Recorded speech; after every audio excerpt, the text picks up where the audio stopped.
Tonight, we're going to journey into a story that might surprise you. It's about the U.S. Liberty trucks, these massive vehicles, which, at first glance, seemed like a bit of a joke. German officers laughed at them. They thought they were too slow, too cumbersome, and ultimately, a logistical disaster.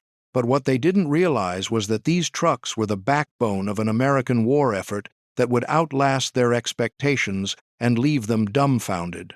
Before we begin, go ahead and like, subscribe, and comment if you're enjoying this, but only if you actually find it interesting.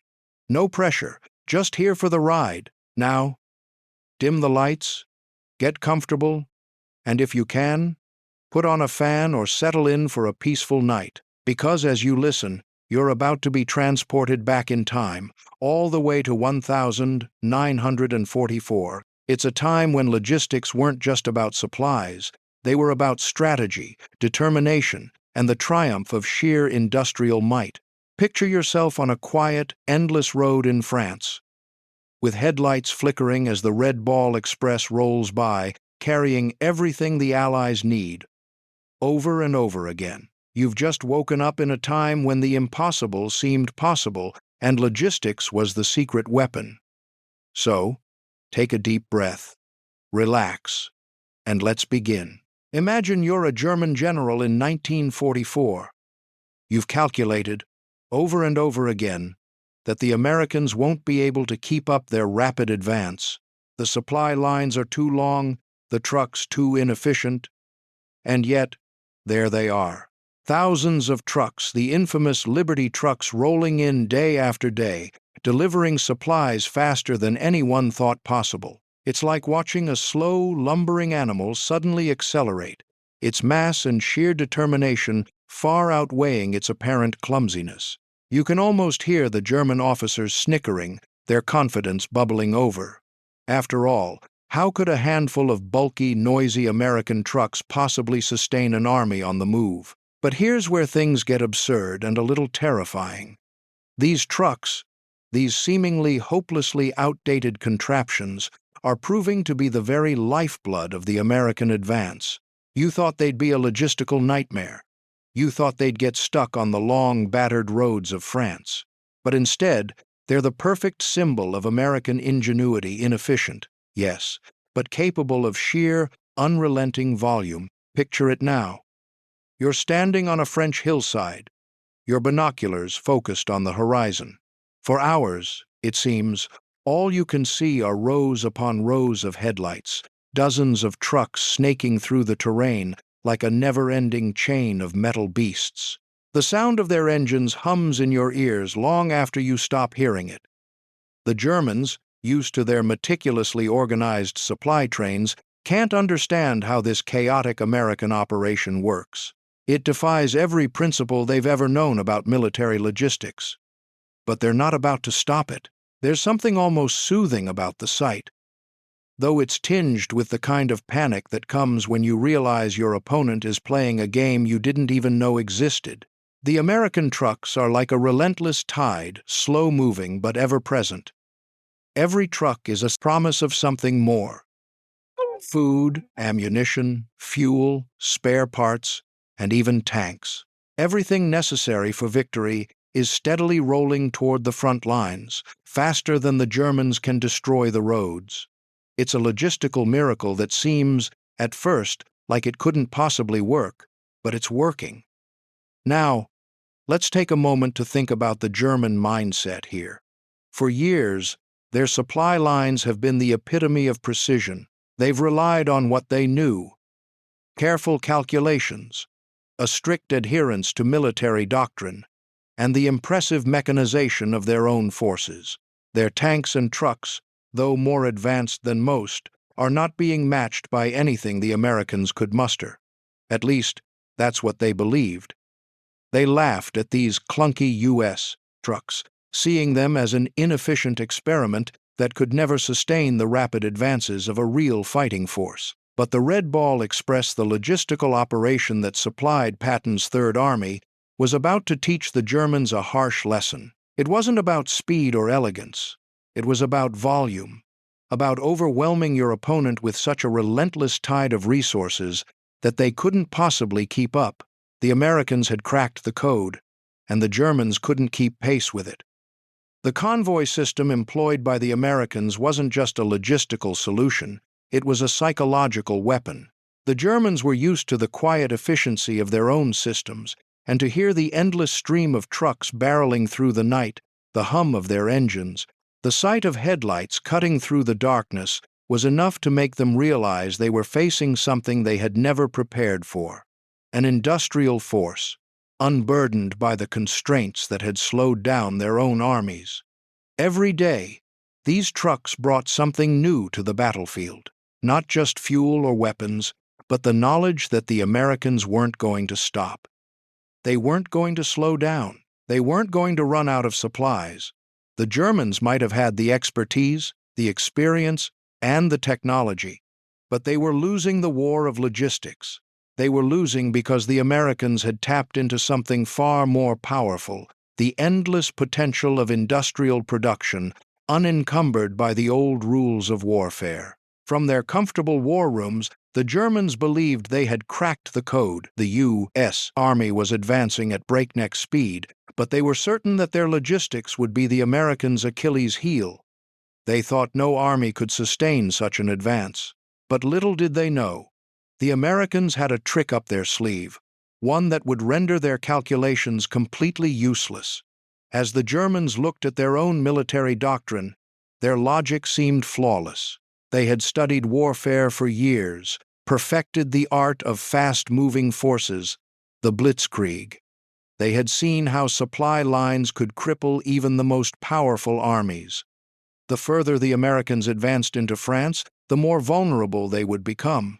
The Germans figured it was only a matter of time before the Americans would run out of fuel, ammunition, and spare parts.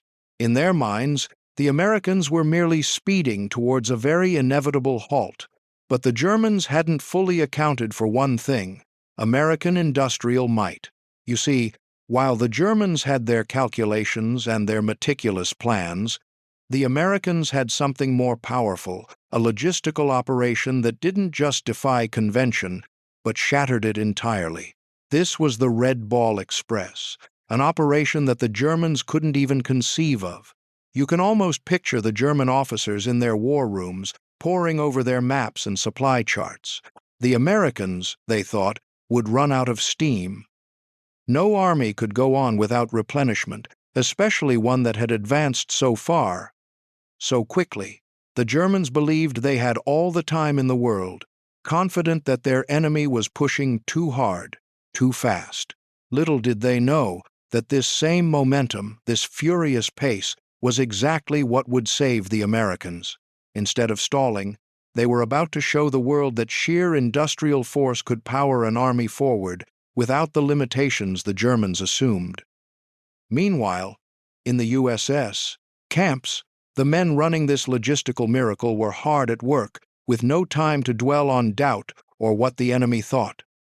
Their trucks weren't just machines, they were symbols of something much larger.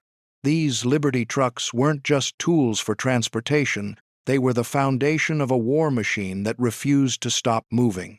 The drivers knew that every truck, every convoy that reached the front lines, brought with it more than just supplies. It brought the very possibility of victory, a promise of relentless progress that the Germans couldn't anticipate. The German generals, meanwhile, were still clinging to their assumptions. As the weeks passed, the trucks kept coming. It wasn't just the quantity that threw them off, it was the consistency, the sheer reliability of the American effort. Day after day, the Americans delivered, and the Germans were left scrambling to adjust their calculations. Every German officer who had meticulously mapped out the logistics of their own supply chain had made a fatal oversight. They had underestimated the resilience of their enemy's infrastructure. They thought the Americans were too disorganized, too reliant on ill-prepared trucks, and that the enemy would fall apart under the weight of their own momentum. What they didn't realize was that the Americans had built a supply system that worked on a principle the Germans couldn't understand: volume. Instead of fighting within the confines of traditional military doctrine, the Americans had cracked open the door to a new kind of warfare, a warfare where the enemy was buried not by military superiority, but by the never-ending flow of resources. The German generals had been right about one thing. Logistics were crucial. But what they failed to grasp was the fact that American logistics weren't about scarcity. They were about abundance. And with that abundance, the Americans were about to teach the Germans a very expensive lesson in what happens when you underestimate an opponent's ability to sustain the impossible.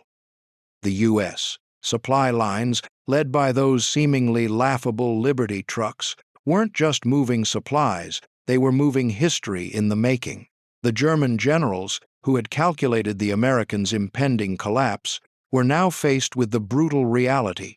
They were running out of time while the trucks and the American war effort kept rolling in. Now, you might be imagining these trucks as giant, slow-moving, clunky beasts, right? That's exactly what the Germans thought. What they didn't anticipate was the sheer volume of these trucks, over 2,000 arriving every single day, a never-ending stream of mechanical beasts that were not only getting through, but were delivering supplies in a way that no one had ever seen before. It wasn't just the trucks themselves that stunned the Germans, but the relentless speed and volume with which they operated. At first, the German officers had a good laugh. To them, these American trucks were comical. They were bulky, loud, and awkwardly designed. They seemed to lumber along like a herd of slow-moving elephants, certainly not the type of vehicles that could sustain a war effort.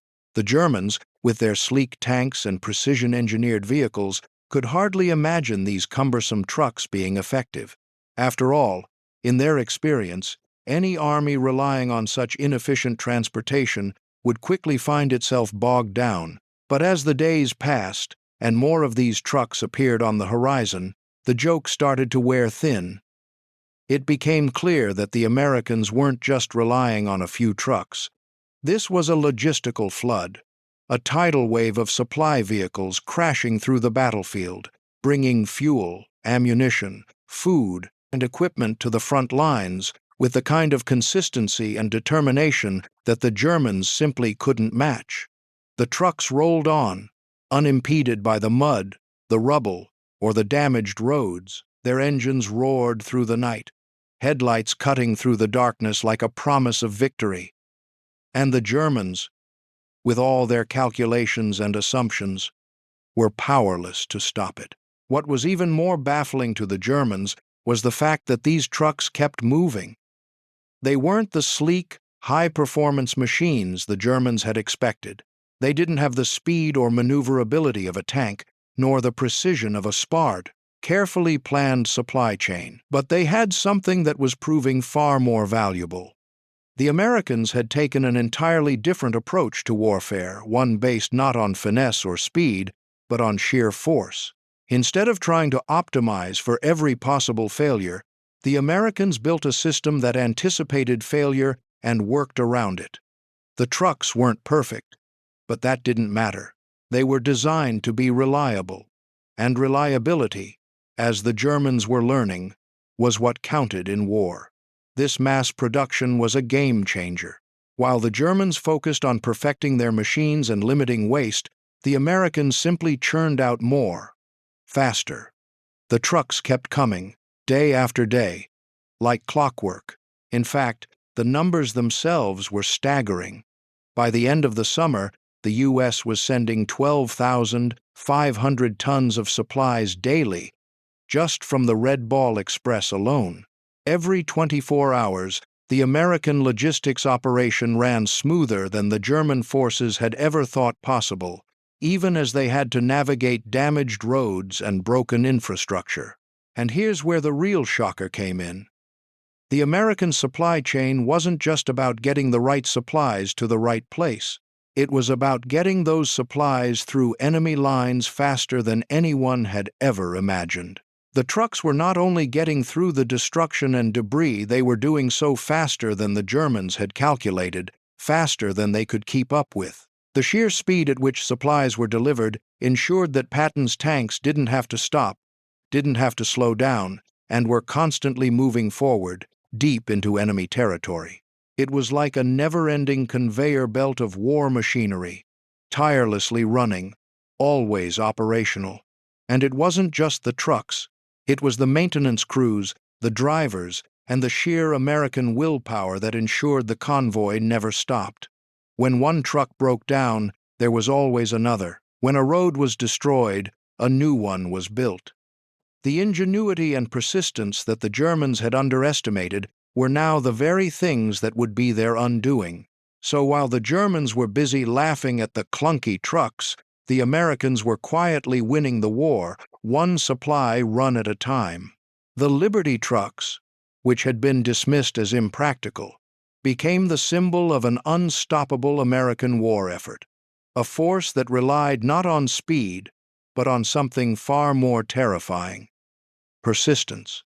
It's like a comedy sketch you've seen 1,000 times, where the underdog gets laughed at but then wins anyway. That's exactly what happened when German officers saw the U.S. trucks for the first time. They laughed, thinking they were witnessing a logistical disaster. But then, as the trucks kept coming and coming and coming, it became clear this wasn't just logistics. This was an industrial juggernaut. At first, the Germans didn't know what to make of the U.S. trucks. They weren't sleek, they weren't fast, and they certainly didn't look like the kind of machine that could sustain a battle-hardened army. Picture the scene. The German generals, with their finely tuned operations and meticulously planned strategies, looking out over the horizon at these awkwardly designed vehicles rolling across the French countryside. To them, the American trucks looked like a logistical nightmare. They were bulky, cumbersome, and, by all standards of military efficiency, far too inefficient to be of any real use. The German officers likely chuckled at first. They might have even felt sorry for the Americans. After all, they had seen it before. A mechanized army on the move, but without the logistics to back it up, was bound to fail. It was a common story in war. Forces overextended, stretched thin, and eventually brought to a halt by their own lack of supply. The Germans had perfected their own logistics during their blitzkrieg campaigns, understanding the critical importance of maintaining supply lines. They assumed the Americans, with their sprawling army and unfamiliar terrain, would soon grind to a halt under the weight of their own supply issues. But as the days turned into weeks, the German laughter began to fade. Those awkward, slow-moving trucks kept arriving. Thousands of them. Day after day, they rolled into the front lines, relentlessly delivering supplies, fuel, and ammunition. The German officers, initially confident in their predictions, soon found themselves unable to deny the scale of the operation they were up against. It wasn't just a few trucks. It was an entire logistical system that was working around the clock, seamlessly, without pause. The trucks were proving to be far more than the Germans had expected. They were a symbol of American determination and industrial might. And what was even more surprising, these trucks weren't just reliable. They were everywhere. They kept coming, no matter the weather, no matter the condition of the roads, and no matter the damage to the infrastructure. The Germans had assumed that such a mass mobilization of vehicles would be impossible to sustain. They thought the trucks would get stuck in the mud, break down on the poor roads, or simply be too slow to keep up with the rapid pace of the battle. But these trucks weren't just moving slowly. They were moving efficiently, delivering everything the American army needed and more. As the trucks rolled on, the Germans were forced to face an uncomfortable truth. What had seemed like a logistical disaster was, in fact, a meticulously organized industrial machine. The trucks were part of a larger system that was pumping supplies into the front lines faster than the Germans could destroy them. And, as the Red Ball Express proved, it wasn't just about the quantity of supplies. It was about the speed at which they were delivered, the sheer volume of resources that were funneled into the heart of the American war effort. It was at this point, when the trucks had been coming for days, then weeks, that the German officers finally stopped laughing. What they had underestimated wasn't the trucks themselves, but the American ability to mass produce and maintain them, to keep them moving no matter what. It was a logistical marvel that the Germans couldn't replicate, no matter how much they tried. By the time they realized their mistake, it was too late. The Americans had already outpaced them, and their supply lines were the lifeblood of an advancing army that would soon leave the Germans in the dust. The German generals, who had once chuckled at the sight of those Liberty trucks, were now confronted with the full scale of their own miscalculation. They had underestimated not just the trucks, but the American ingenuity that turned these seemingly inefficient machines into the backbone of an unstoppable war effort. The trucks had become more than just vehicles. They had become a symbol of a war effort that couldn't be stopped, no matter how hard the Germans tried to slow it down. And by the time the German officers realized this, the wheels of progress and the trucks were already rolling over them. Meanwhile, the Germans were still struggling with their own supply lines, relying heavily on horse-drawn wagons and outdated transport methods. They were dealing with mechanical breakdowns, destroyed roads, and a logistical system that was failing them at every turn. Then came the Red Ball Express, and suddenly, their entire understanding of warfare was flipped on its head. For the Germans, their supply lines were a grim reminder of how things had gone wrong. Their military might, honed in rapid, early successes, now found itself bogged down by the very systems that had once been their advantage. In occupied France, the roads were littered with debris and craters, the remnants of constant Allied bombing campaigns. Their trucks were old, prone to breakdowns, and often poorly maintained, with spare parts in short supply. But more than that, their entire logistical system was built on the principle of scarcity. They had calculated how many trucks they could operate, how many horses were needed, and how much fuel their vehicles could consume. The Germans worked with the expectation that they would always be just one step ahead of their supply chains. The moment that balance tipped, that moment was now. The real problem, though, wasn't just about how much the Germans could transport or how many vehicles they had. It was that they had overextended themselves. Their armies were spread too thin across vast areas, and no matter how much they tried to make their supply lines work, there just wasn't enough fuel, food, or equipment to sustain their forces in the way they were used to. As the Allies advanced, the German logistical system began to buckle under the strain, and each mile gained on the battlefield meant that their supply lines were stretched even further. And then, the Red Ball Express arrived, shattering every assumption the Germans had about war logistics. To them, the idea that the Americans could maintain a constant flow of supplies across vast distances seemed impossible.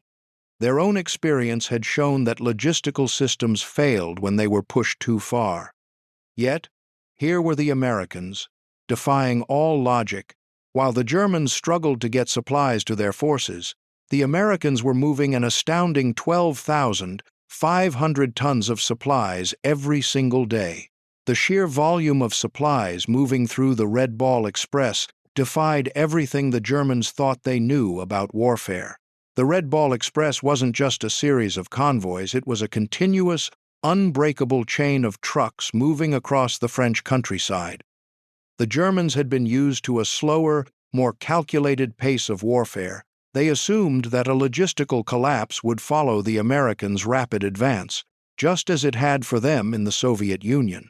But the Americans were playing a different game, one based on speed, mass, and sheer volume. It didn't matter if trucks broke down or roads were impassable, there were always more trucks, always more supplies coming through, day after day. This relentless flow of resources was what the Germans couldn't handle. They thought that by cutting off the American supply lines, they would be able to stop the Allied advance. But the Red Ball Express was an entirely different beast. It wasn't just about having enough trucks.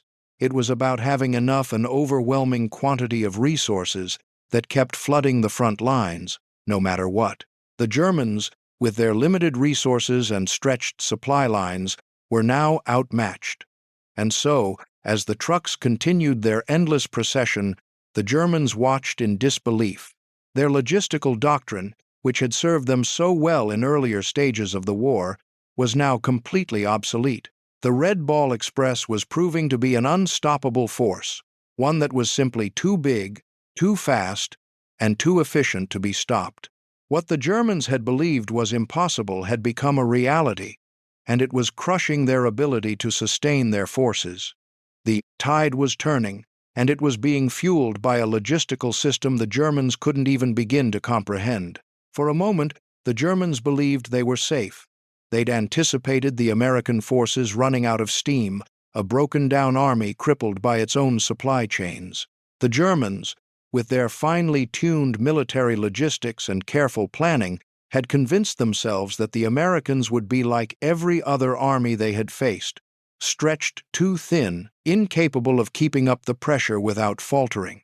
After all, logistics were always the weak link in any military machine, and the Americans, with their massive and untested operation, seemed like a disaster waiting to happen. But what they didn't expect was a perfectly oiled machine of mass production and sheer willpower. American logistics proved to be the silent weapon of victory, and the Germans were about to get a crash course in what that really meant.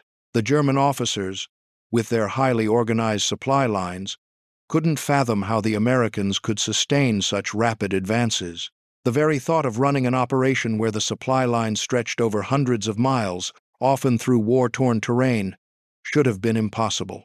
To the Germans, it seemed unthinkable that the U.S. could keep pushing forward while also ensuring that every soldier was well fed, every tank was fueled, and every weapon was maintained. Their calculations led them to believe that the Americans would hit a wall, that they would run out of the essential supplies needed to keep an army going. But the reality was far different. While the Germans were focused on their own strict, rigid logistics, the Americans were building something far more formidable, an industrial juggernaut that was unstoppable.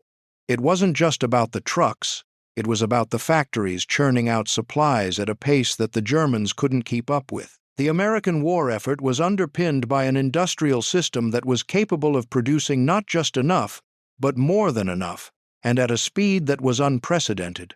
As the trucks rolled across the European landscape, it became clear to the Germans that their assumptions about the Americans were all wrong. The Red Ball Express wasn't just an operation, it was a system of relentless mass production and adaptability. It worked like a well-oiled machine, producing and delivering more supplies faster than anyone could have imagined.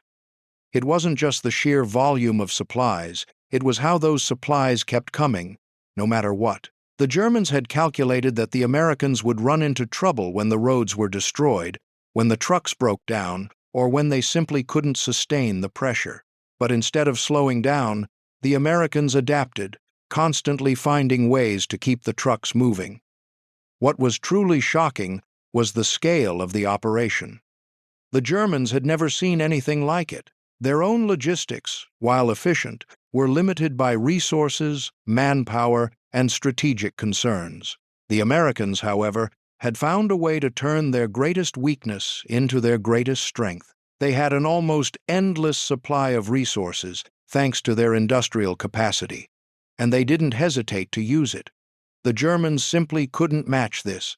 At first, the Americans' logistical system seemed fragile, but as the trucks kept arriving, day after day, the Germans began to realize the sheer scope of their mistake. The American advantage wasn't just in the volume of supplies, it was in the adaptability of the system, the flexibility to keep the war machine moving forward despite every setback. And it wasn't just about military might, it was about the American spirit of perseverance, of pushing forward no matter how overwhelming the challenge. The Germans were watching a system they could never replicate, a system built on mass production and unyielding determination. And as the realization set in, they couldn't help but wonder, how did we underestimate them so badly?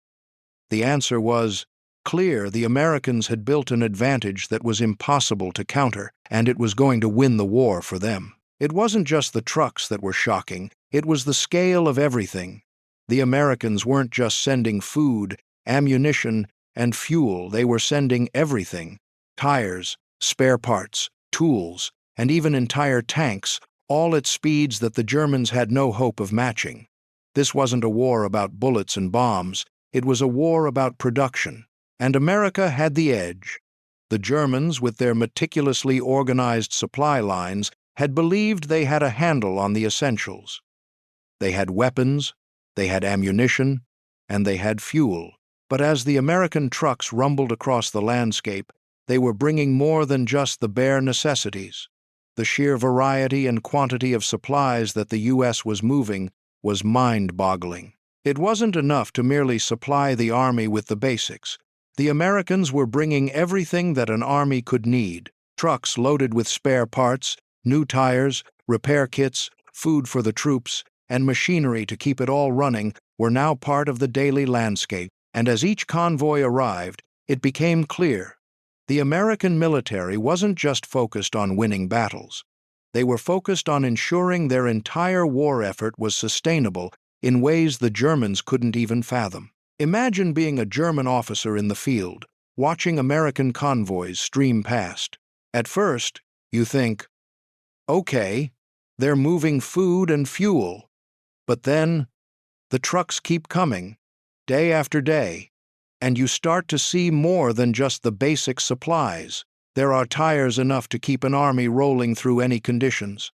Then spare parts enough to repair, replace, and maintain vehicles that the Germans could only dream of. And then, there's something even more shocking. Entire tanks, rolling off the assembly line, shipped across the ocean, and now arriving on the battlefield. The Germans had always prided themselves on their technological superiority, their tanks, and their sophisticated weaponry. But now, they were watching an entire army equipped not just with guns and bombs, but with the infrastructure to keep everything running indefinitely. While the Germans were focused on fighting with what they had, the Americans were focused on something far more crucial: keeping their machines running. The tanks, trucks, and planes, the engines of war, all depended on parts. And America had the resources, the factories, and the ability to make those parts faster than anyone could have imagined. The Germans, with their reliance on dwindling supplies and limited production capabilities, simply couldn't keep up with the sheer volume of American output. But it wasn't just about replacing broken machines, it was about creating a constant stream of new ones. The U.S. didn't just repair its tanks, it built more. And while the Germans were desperately trying to repair their equipment with what little they could scrounge, the Americans were building an entire army from scratch, over and over again.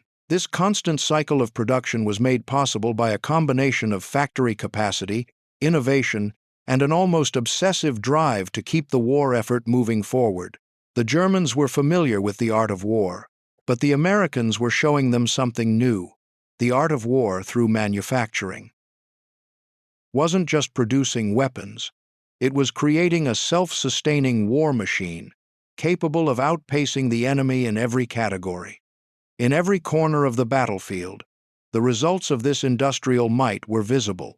Tanks that had been written off as obsolete were replaced with new, more advanced models. Planes that were shot down were replaced faster than the Germans could bring their own replacements to the front. This was a war about who could produce more, and the Americans were winning that battle. The Germans, despite their technological prowess, found themselves overpowered by the sheer scale of American production. And as the U.S. military marched forward, it wasn't just about the soldiers on the ground, it was about an entire industrial machine that was driving them to victory. If warfare is like a game of chess, logistics is the invisible hand that moves the pieces. And in this case, the Germans were playing with one hand tied behind their back, while the Americans were playing with a full deck. They thought the Americans couldn't sustain their advance. They were wrong, and in the process, they lost the war not because they weren't fighting hard enough, but because they couldn't keep up with the supply chain. For the Germans, the battlefield had always been a place of calculated movements. They were masters of the blitzkrieg, relying on fast, decisive strikes to quickly overwhelm their enemies. But the reality of maintaining an army, especially one stretched thin across hundreds of miles of war-torn Europe, was an entirely different challenge. The Germans, despite their tactical brilliance, could not sustain the pace of war without the infrastructure to support it. Roads were constantly being destroyed, fuel supplies were running out, and their trucks, often outdated, were breaking down faster than they could be repaired. Now, imagine being in the shoes of a German soldier, sitting in the trenches, watching the horizon. The Americans, meanwhile, had developed a system where logistics wasn't just an afterthought.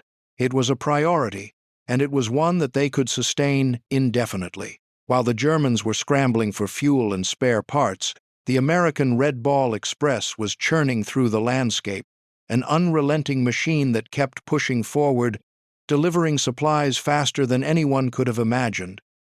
The Germans, relying on their typical logistical doctrine, thought they had the upper hand. They believed the Americans couldn't possibly keep up their rapid advance, that the supply lines would eventually break down, that the sheer distance from their own shores would slow them. But what they didn't count on was America's ability to innovate and adapt. The Red Ball Express wasn't just a series of trucks. It was a symbol of American industrial ingenuity. The convoys didn't stop. No matter what obstacles the Germans threw in their way, bombed out roads, constant air raids, and the unpredictable weather of Europe, the American trucks kept moving. Every day, thousands of tons of supplies rolled into the front lines, keeping the U.S. forces armed, fueled, and ready to fight. And here's where the Germans began to falter. While they were busy fighting battles on multiple fronts, they couldn't afford to slow down and repair their supply lines. The Red Ball Express, by comparison, was a force of sheer momentum, an unstoppable wave that didn't rely on perfect conditions to operate. The Germans, with their carefully organized and tightly controlled logistical system, couldn't keep up. They didn't have the same flexibility to adjust to new realities. Every breakdown, every disrupted supply line was a major setback for them. Meanwhile, the Americans simply found ways to overcome every obstacle, adapting quickly and continuing to push forward. This wasn't just about having enough trucks or soldiers. It was about creating an entire system that could keep moving, even in the face of failure. The Germans had spent years refining their tactical approaches and focusing on technological superiority, but when it came to logistics, the invisible backbone of warfare, they were outmatched. While the Americans flooded the battlefield with supplies, the Germans were scrambling to make do with what they had left, often unable to sustain their forces in the field. In the end, it wasn't just the battle on the front lines that determined the outcome of the war. It was the battle for supply. The Americans, with their unmatched ability to produce and deliver supplies at a scale the Germans could never hope to match, gained the upper hand. The Germans, despite their efforts and their determination, lost the logistics war not because of a lack of fighting spirit, but because their system was simply outpaced by the Americans' relentless industrial machine. And with that, the tide of the war turned, and the Germans, once confident in their own logistical prowess, found themselves in a battle they couldn't win.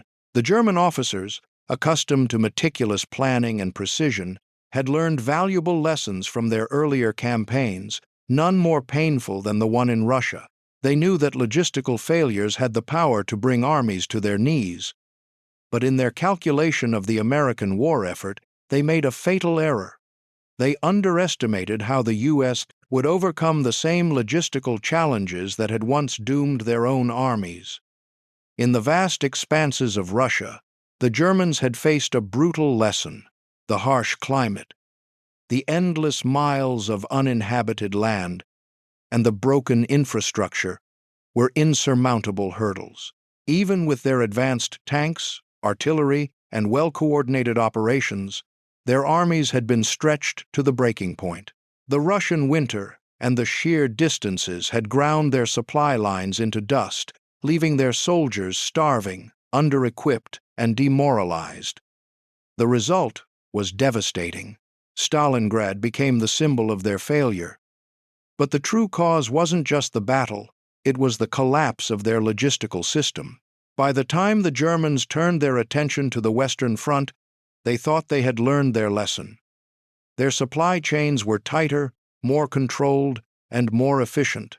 They believed they could move swiftly, relying on the strength of their railways and carefully rationed resources. But what they failed to realize was that the Americans were entering the war with a completely different approach, one that didn't rely on precision or minimalism. The U.S. didn't play by the same rules. They didn't have a fragile, carefully curated supply system. They had mass production and resilience. When the U.S. entered the war in 1917, the Germans thought it would take the Americans months, even years, to mobilize, organize, and ship the necessary resources to the front lines. To the German officers, it seemed impossible that the Americans, with no direct experience in modern warfare, could produce enough to make a difference. After all, they had no history of military logistics like the Germans did. The Germans had perfected their system over decades, but what they didn't factor in was the sheer scale and flexibility of the American logistical operations that would sustain the Allied forces and keep the supply lines flowing steadily. The Germans had long prided themselves on their strict, efficient control over their supply chain. They understood the importance of getting the right resources to the right place at the right time. But their supply chain, designed for a war of rapid advances and retreats, was far less adaptable than the American system. The U.S., drawing on its vast industrial capacity, managed to flood the Western Front with supplies at a pace the Germans couldn't fathom.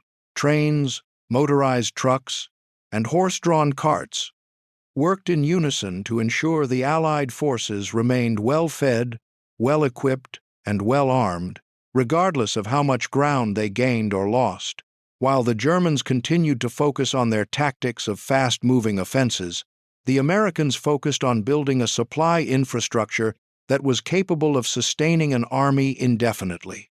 They didn't need their supply system to be fast or precise. They needed it to be relentless to keep moving forward despite every obstacle. And, unlike the Germans, the Americans had industry to back them up. The German High Command was soon confronted with a reality they couldn't ignore. The logistical game was no longer just about tight control or fast strikes. It was about who could keep the war machine running, day after day, with an unwavering supply of resources. And as the American trucks rolled in, and their trains chugged across the battlefield, the Germans began to realize that they were fighting a different kind of war, one they were unprepared for.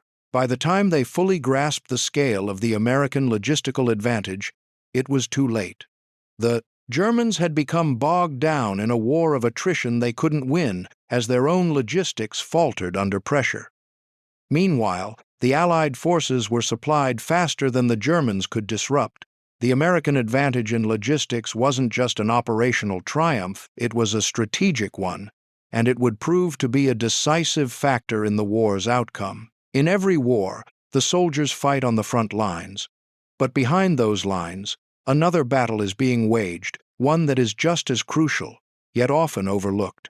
It's the battle of logistics, getting the right supplies to the right place, at the right time, to keep the army fighting. In World War I, this battle was no less important than the conflicts that raged in the trenches.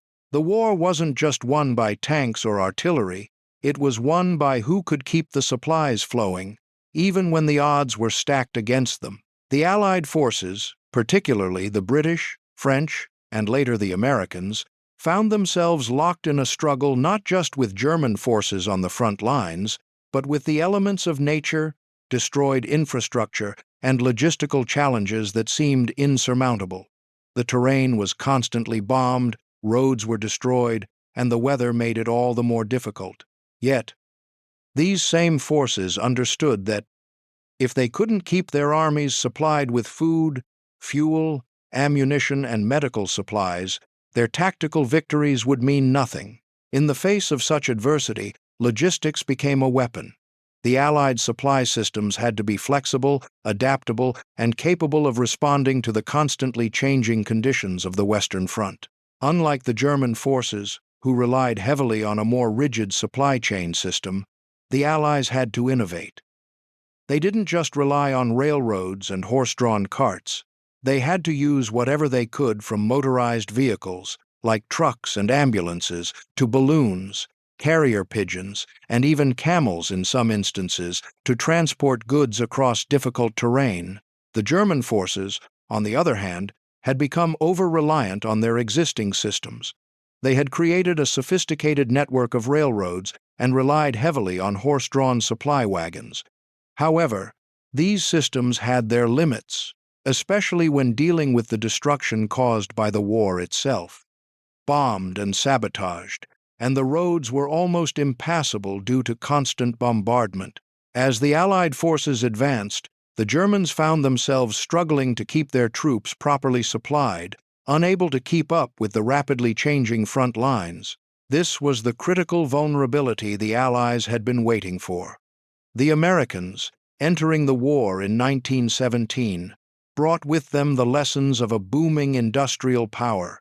While they hadn't yet built up a massive army, they were capable of something the Germans simply couldn't match: mass production. Trucks, tractors, and other motorized vehicles, which were still in their infancy at the time, became vital components of the logistical backbone. The U.S. military's industrial capacity meant they could flood the battlefield with supplies at a pace the Germans couldn't replicate. American logistical units helped keep the French and British forces supplied with the tools they needed to keep fighting and to counterattack. The real genius of American logistics was its ability to adapt to new challenges. For example, the Red Cross, military engineers, and field hospitals worked to create makeshift routes and supply points, ensuring that even when primary lines of transport were destroyed, the Allied forces were never without the essentials. Meanwhile, motorized convoys, built with trucks adapted to the harsh conditions, delivered supplies at a pace that kept the Allied armies pushing forward. Despite the challenges, the system held steady, and it was this consistency that ultimately wore down the German forces, whose own logistics were faltering. As the war dragged on, the Allies understood that victory would not just be determined by the number of battles won, but by who could keep their forces supplied, keep their machines running, and keep their soldiers alive. The battle for supply chains wasn't just about getting enough bullets to the front lines. It was about staying one step ahead of the enemy, about ensuring that even the smallest logistical failure wouldn't lead to defeat. The Allied logistics operations became a weapon in their own right. It wasn't the grand strategies or the tanks that sealed the fate of the war. It was the constant, unrelenting flow of resources that kept the soldiers at the front lines equipped, fed, and ready for battle. And in this battle of logistics, it was clear: the Germans had underestimated the power of supply, and the Allies had won a war, not just with weapons, but with the invisible, relentless force of logistics. When you think of winning a war, you probably imagine tanks, planes, and soldiers. But there was another machine that was just as important: the motorized vehicle. During World War I, it wasn't just the iconic tanks or the brave soldiers in the trenches who won battles. It was also the supply trucks, the ambulances, and the equipment that kept the war machine moving. Without these vehicles, the Allied forces would have ground to a halt, and without the constant flow of supplies, food, ammunition, and medical care, no army could sustain the effort for long. The Allied forces, particularly the British, French, and later the Americans, had to adapt to the brutal realities of the Western Front. While the Germans had mastered horse-drawn wagons and railroad supply chains, the Allies were forced to innovate. Motorized transport, though in its infancy, became crucial. The British Army used motor lorries to carry supplies, while the French relied on automobiles and military trucks to get their soldiers and ammunition to the front lines faster than ever before.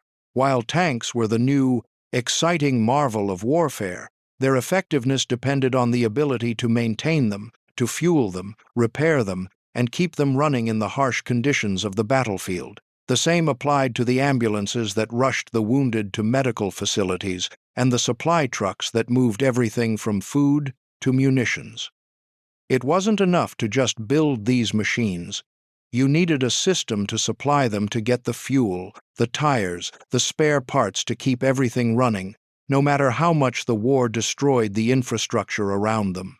The Germans, with their reliance on horse-drawn carts and rail systems, found themselves outpaced by the flexibility and endurance of motorized vehicles.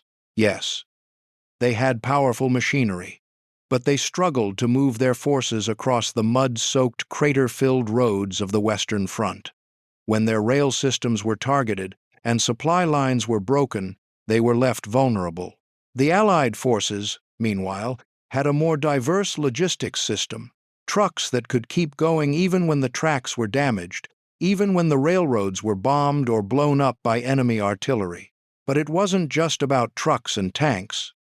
The machines of war were an interconnected system, and the success of the Allied forces was due to their ability to keep those machines running. America's industrial capacity played a huge role here. As they entered the war in 1917, the U.S. military began ramping up its own production of war vehicles.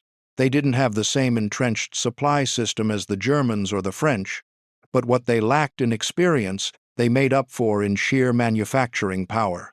By the time the American expeditionary forces arrived in France, motorized vehicles were transporting everything from food to ammunition, keeping the soldiers supplied as they advanced through enemy lines.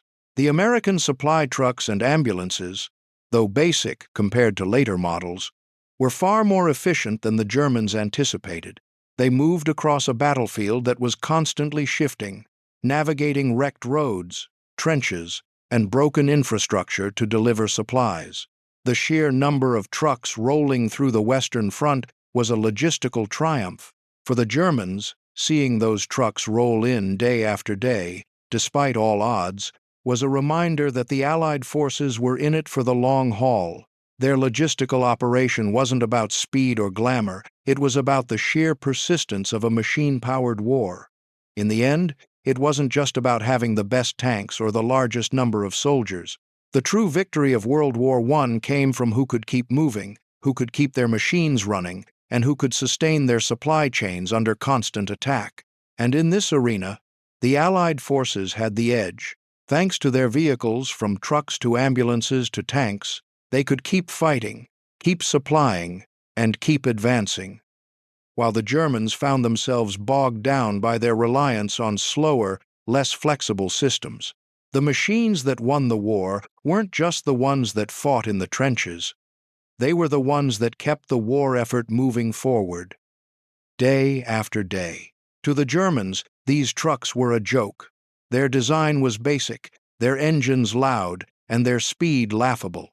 But to the Americans, these trucks were a marvel of industrial ingenuity, built for one purpose: to keep moving, no matter what. They were the underdogs, the unlikely heroes in a war of machines.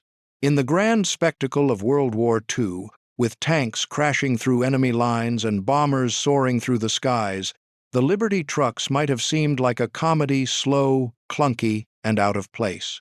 Yet, they were the unsung workhorses that powered the Allied war effort, and their unassuming presence would prove to be a secret weapon no one had anticipated.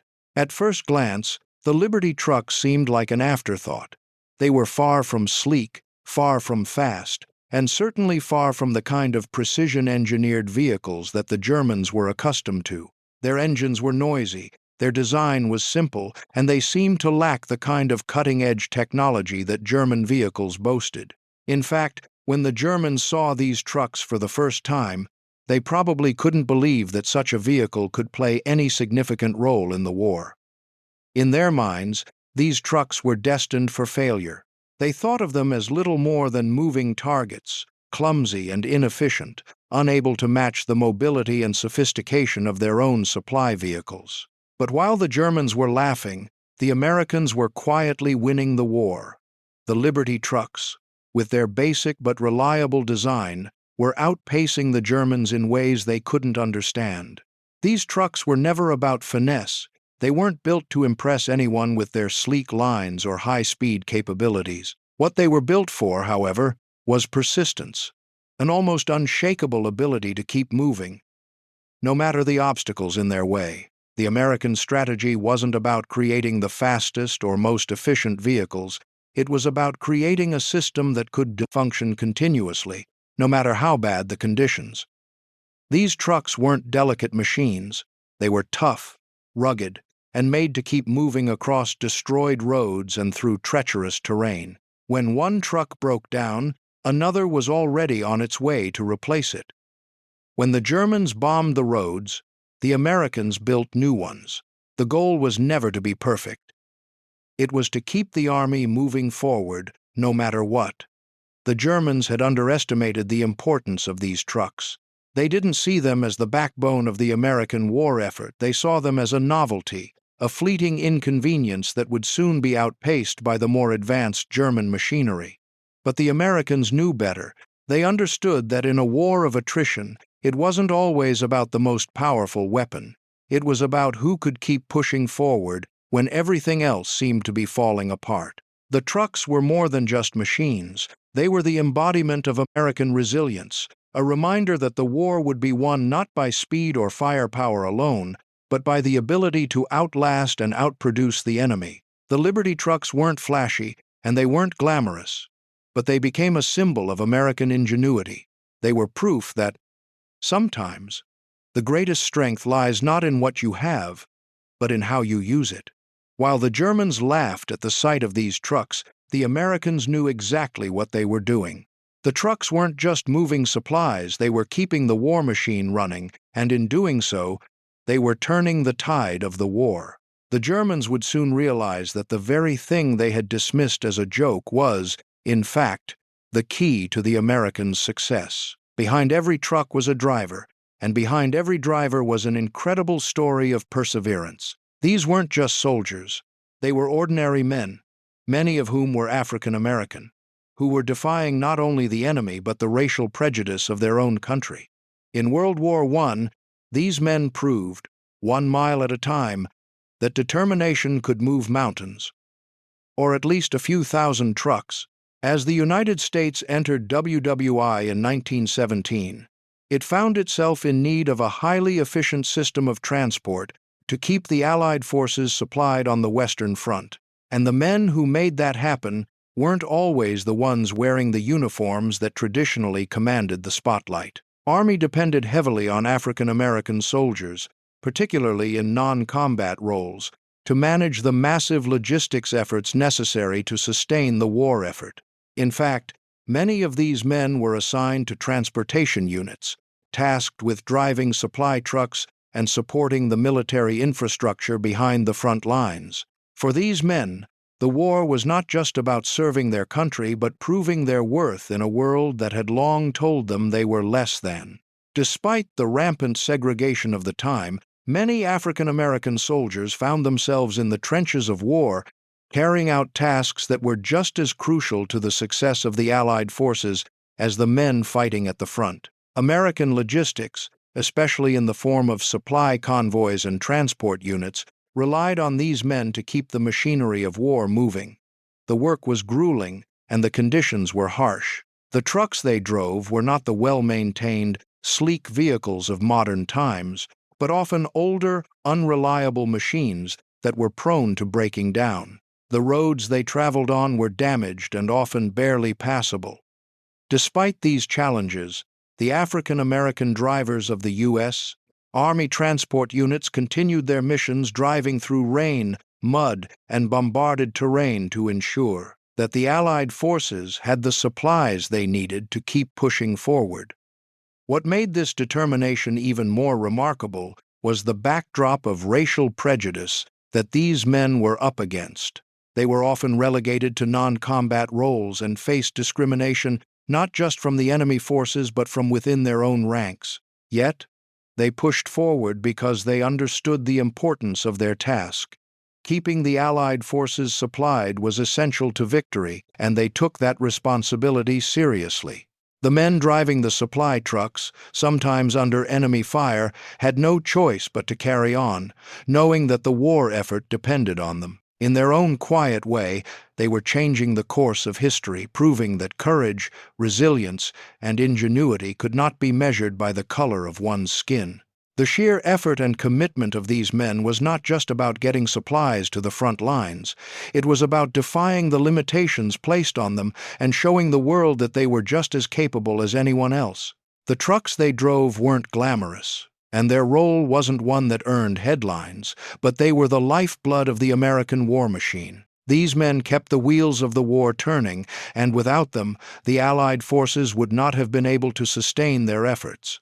Today, the contributions of African American soldiers in WWI, particularly those in transportation units, are often overlooked. But without their determination and their relentless spirit, the war effort would have faltered.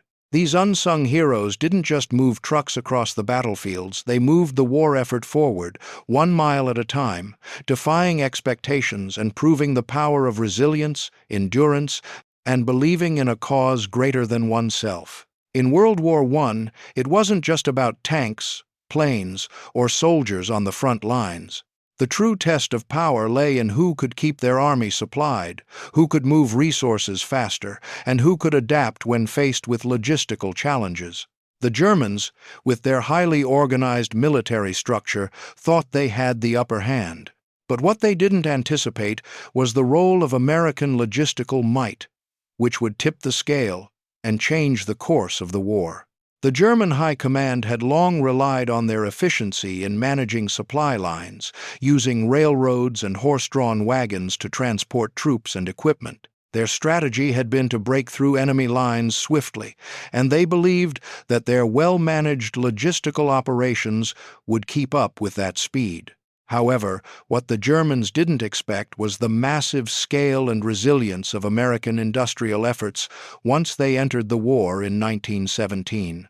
The United States' entry into the war brought a tidal wave of resources. While the U.S. military had initially been ill-prepared, the U.S. quickly ramped up its war production capabilities. The Germans couldn't imagine how the Americans, with their lack of battlefield experience, could outpace them in logistics. After all, the Americans didn't just bring soldiers to the front lines, they brought a well-oiled industrial machine that could supply armies faster and more efficiently than the Germans ever thought possible. The true miracle of American logistics wasn't just in the speed of the supply trains or the large quantities of food and munitions delivered, but in the sheer adaptability of the American systems. Where the Germans relied on a rigid, centralized supply chain, the U.S. system was designed to adapt to failures. Railroads were bombed, roads were destroyed, and horses were injured, but the U.S. was able to quickly replace them. The Americans didn't just depend on rail, they expanded the use of motorized trucks to get supplies to the front lines, adapting to the broken infrastructure. The scale of production was staggering. The U.S. set up large-scale manufacturing plants to churn out weapons, artillery, trucks, and spare parts. America's industrial capacity allowed them to supply their forces, and the Allies, with an unrelenting stream of resources. The U.S. didn't just keep the army running, they kept the army advancing. They could afford to lose trucks to bombings, and even when the roads were impassable, they found ways to keep moving. Unlike the Germans, who were limited by resources and their reliance on a fragile system, the Americans operated with sheer volume, constantly sending new trucks, tanks, and materials into the war. American factories didn't just produce weapons, they created the infrastructure that sustained the military. More than 2.2 million tons of supplies were sent to Europe by the end of the war. The sheer volume of this operation was beyond the Germans' imagination. For every breakdown, for every bombed road, the Americans had a replacement ready. And while the Germans struggled with their own stretched supply lines, the American logistical system kept the Allied war effort moving forward at full speed. By the time the Germans realized the full scale of American logistics, it was too late. The war wasn't just being fought on the battlefield, it was being won behind the lines. The Americans had turned the war into a battle of endurance and industrial capacity, and the Germans, despite their superior technology, simply couldn't keep up. The Americans had outproduced them, outsupplied them, and, in the end, outlasted them. The U.S. showed the world that, in modern warfare, the true key to victory was not just firepower or tactics, it was the ability to sustain and resupply an army, no matter what obstacles stood in the way.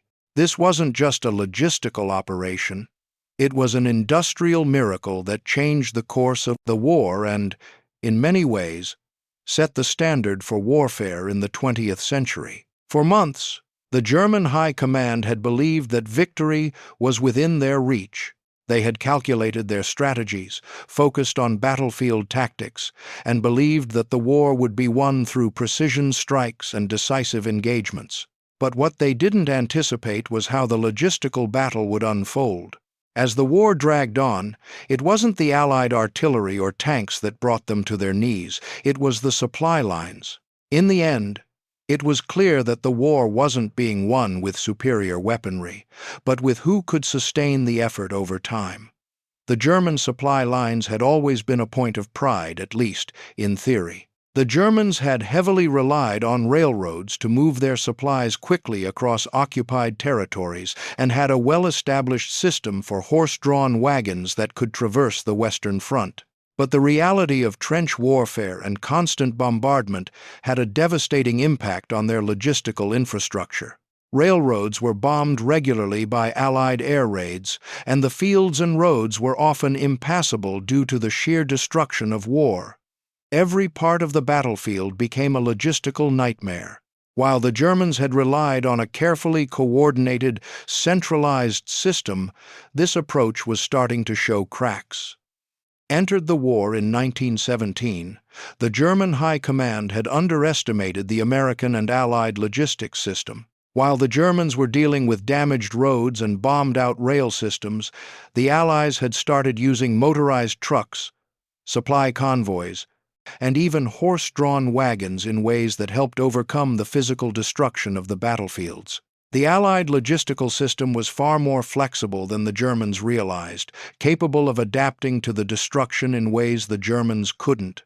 It was in 1918, during the 100 Days Offensive, that the German High Command came face to face with the fact that they were being outpaced, outproduced, and outsupplied. The Allied forces had managed to adapt faster and more effectively to the constantly shifting dynamics of the battlefield. American trucks, which had been steadily arriving in Europe since 1917, were delivering critical supplies to the front lines at a pace the Germans couldn't replicate. Even when roads were obliterated, the Allied convoys didn't stop. In fact, the trucks just kept coming, rolling through the devastation of war, replenishing ammunition, and keeping the soldiers supplied. The Germans, who had relied on their carefully curated supply chains, found themselves faced with a harsh reality. No matter how many tactical victories they won on the battlefield, they couldn't continue fighting without supplies. The Americans, with their relentless logistical support, showed them that a war of attrition was a battle of supply, not just firepower. Rail networks were repeatedly destroyed, and horse-drawn wagons struggled to keep up with the demands. Meanwhile, Allied convoys, bolstered by U.S. industrial production, flowed continuously, keeping the Allied armies supplied and in fighting shape. The German High Command was forced to face the inevitable conclusion. They couldn't sustain the war effort anymore. Their own logistical system had been stretched too thin, their railways were crippled, and their reliance on outdated transport methods couldn't keep up with the continuous American supply chain. The U.S. supply lines, though seemingly unassuming and slow-moving at first, were a force that the Germans couldn't disrupt or stop. The supply convoys were a reminder that the Americans weren't just fighting the Germans, they were outlasting them. As the war progressed, it became clear that the true victor in the logistics war was the American industrial power. The Red Ball Express, though not in this script, serves as a metaphor for the unrelenting stream of resources, weapons, and supplies that arrived at the front lines. The Germans had failed to grasp how vital the war for logistics had become, and by the time they realized they had lost it, the war was slipping away from them. Victory would no longer be determined by who had the best weapon or strategy, but by who could keep their army supplied and who could keep moving forward. In the end, supply chains and the ability to maintain them were the deciding factor in the war. The Germans, who had prided themselves on their discipline and strategy, were overrun by an American logistical machine that was built to adapt, sustain, and overwhelm. And with that, the Germans knew they had been outlasted, outproduced, and outsupplied, sealing their fate in the war. The war wasn't just about fighting on the battlefield. It was about who could move the fastest, who could supply their forces the most efficiently. And in that arena, the Germans were outmatched by the American industrial machine, a force that was impossible to stop. While the Germans were focused on battlefield tactics, weapons, and the immediate demands of combat, the Americans understood the key to sustained victory was far beyond the front lines. It was about mass production, relentless output, and a logistical system that would ensure their forces never ran out of supplies, no matter the challenges. While the Germans meticulously planned every aspect of their military, from the sleek design of their tanks to the strategic placement of their troops, they failed to understand the power of industrial might in warfare.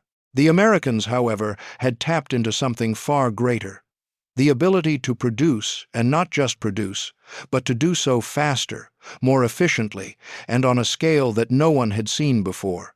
The machines that won the war weren't just tanks, planes, or guns. They were trucks, tires, and spare parts, the unglamorous yet crucial components of a supply chain that kept the war effort running at full speed. The Liberty trucks, with their simple design and rugged durability, were the backbone of this industrial powerhouse. The Germans, accustomed to their own advanced machinery and sleek vehicles, couldn't fathom how these seemingly basic trucks could become the most important weapons of the war. While the Germans relied on a smaller, more refined supply system, the Americans flooded the battlefield with an overwhelming force of production that no one, not even the Germans, could match. They built trucks, engines, and parts by the millions, creating an army not just of soldiers, but of machines that could keep moving, day after day, no matter the conditions. The key to American success wasn't just the quantity of supplies they could send. It was the speed at which they could get those supplies to the front lines. The Germans, with their own logistical system under constant strain, couldn't keep up. For every bombed-out road or destroyed bridge, the Americans had a new route, a new truck, and a new strategy to keep their war machine moving forward. While the Germans relied on rigid and limited systems, the Americans embraced flexibility, adaptability, and sheer industrial power. The Red Ball Express, a continuous convoy of trucks delivering supplies, became a symbol of this unrelenting force, pushing forward, no matter what. At the heart of this effort was the American industrial complex, churning out trucks, tires, fuel, and every other essential item faster than the Germans could destroy them. The Americans weren't just sending supplies, they were creating a cycle of relentless production. Factories ran 24/7, churning out tanks, trucks, and equipment, while the Red Ball Express made sure those supplies reached the front lines at a pace the Germans couldn't hope to match. Even when the Germans bombed the trucks or destroyed roads, the Americans found ways to repair, rebuild, and keep the convoys rolling. In the end, it wasn't just about who had the best weapons or the best strategy on the battlefield. It was about who could keep their army supplied, who could keep the wheels of war turning when everything else seemed to be falling apart. The Americans, with their unstoppable industrial machine, proved that in modern warfare, Victory came not from firepower alone, but from the ability to sustain an army and outproduce the enemy at every turn. And in this arena, the Germans were outmatched. The trucks, tires, and industrial might of the United States became the deciding factor, a force so relentless and powerful that the Germans were simply unable to keep up. The victory was in the logistics, and America had won. This wasn't just a victory for the Allies, it was a victory for a new kind of warfare, one where mass production, resilience, and sheer volume could overpower even the most advanced military strategies. World War I marked a monumental shift in how wars were fought, not just on the front lines but behind them. For the first time, the importance of logistics, the supply lines that kept armies fed, equipped, and mobile, became as critical as any battlefield tactic. The Germans, confident in their meticulous military strategies, had never fully considered the impact of industrial power and logistical flexibility. By the end of the war, they had learned a bitter lesson. It wasn't just about who had the most weapons, but who could keep their weapons moving. In the early years of the war, both the Allied and Central powers relied on traditional methods of supply, largely focused on railways and horse-drawn wagons.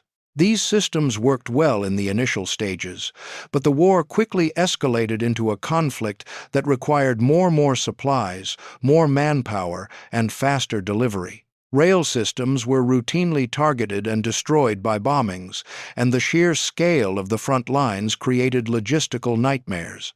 Even the fastest and most advanced military vehicles were rendered ineffective when they couldn't be resupplied or repaired quickly enough. As the war dragged on, industrial power became a key determinant in the success of the Allied forces.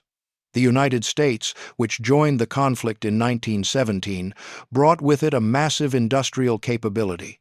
American factories churned out artillery, tanks, motorized trucks, and most importantly, the spare parts that were crucial for keeping machinery running. The Allied supply system expanded at a scale never before seen, and it was this logistical advantage that would tip the scales in their favor. For the Germans, this was a world they hadn't prepared for. Their supply system was efficient, but rigid and over-reliant on railways and horses. They couldn't adjust quickly enough to the shifting needs of the battlefield. Motorized vehicles like trucks and tanks began to show their true potential, but the Germans had lagged behind in mass production. The Allied forces, particularly with the help of the U.S. and industrial machine, were able to flood Europe with essential supplies and vehicles at a pace the Germans could not match. As the war progressed, logistics became the true battlefield. The Allied forces adapted quickly, using motorized convoys to transport men and materials across the war-torn landscape, while the Germans struggled to keep their transport systems intact. The constant stream of supply trucks, rail shipments, and horse-drawn transport became the heartbeat of the Allied effort. The Germans, even with their powerful army, couldn't fight a war without resources, and they were slowly strangled by a logistics system they couldn't outpace.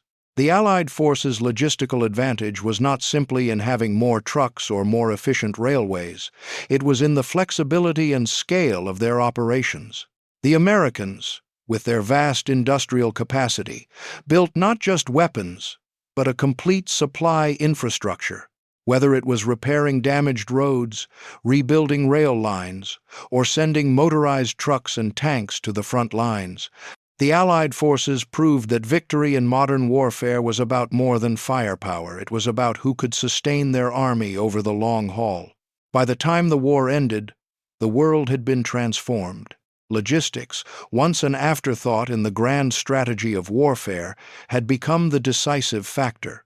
The ability to sustain an army was just as important as the ability to fight. And in this new world of warfare, the Allied forces had outproduced, outmobilized, and outlasted the Germans. Contribution to the war was not just in soldiers, but in the unyielding flow of resources that kept the war effort moving forward. What the Germans had once thought of as an unmanageable logistical nightmare had become the key to Allied success. The true transformation was clear. It wasn't just about the tanks, the planes, or the soldiers. It was about who could keep moving forward, who could keep supplying, and who could adapt in a world that had changed forever.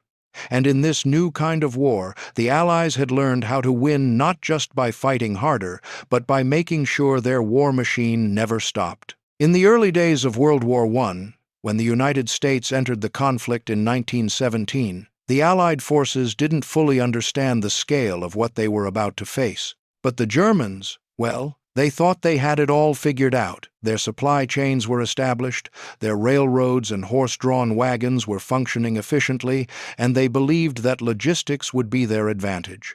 The Americans, on the other hand, were seen as a distant, untested force in terms of military logistics. The Germans, who were accustomed to their precise and disciplined systems, couldn't fathom how a relatively inexperienced military could overcome such massive challenges.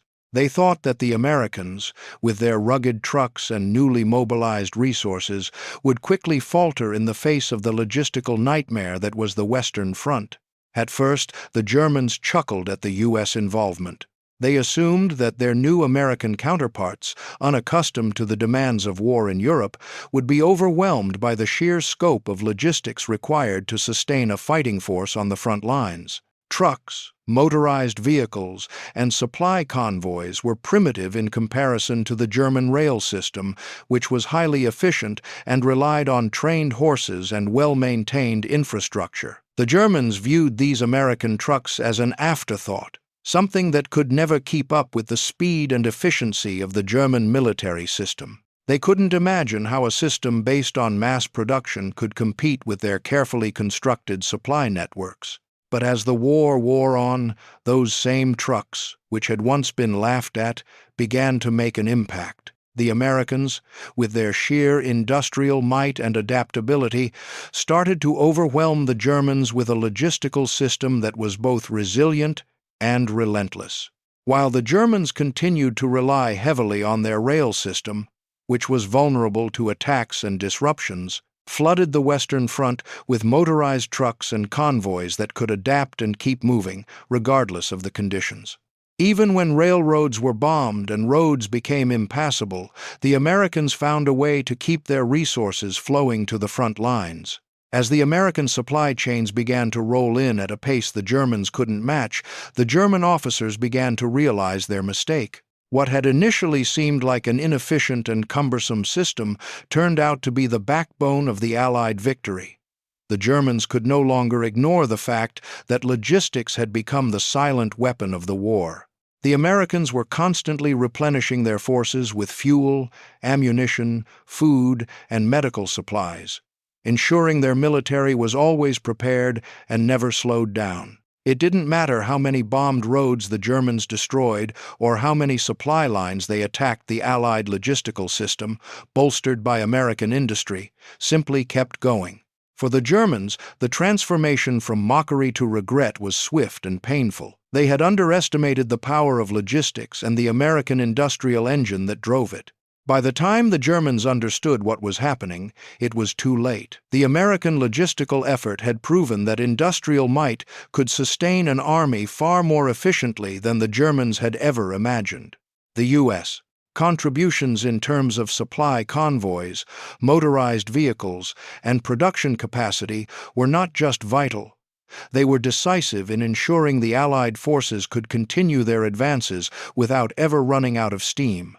In the end, it wasn't just the tanks or the front-line soldiers who determined the outcome of the war. It was the relentless, unstoppable flow of resources that kept the Allied forces moving, while the German forces found themselves exhausted, unable to keep up with the pace. The logistical advantage that the Americans brought to the battlefield, despite the Germans' early dismissals, became the turning point in the war. What had started as a laughable effort became an undeniable strength, and by the time the Germans understood the power of logistics, they were already losing the war.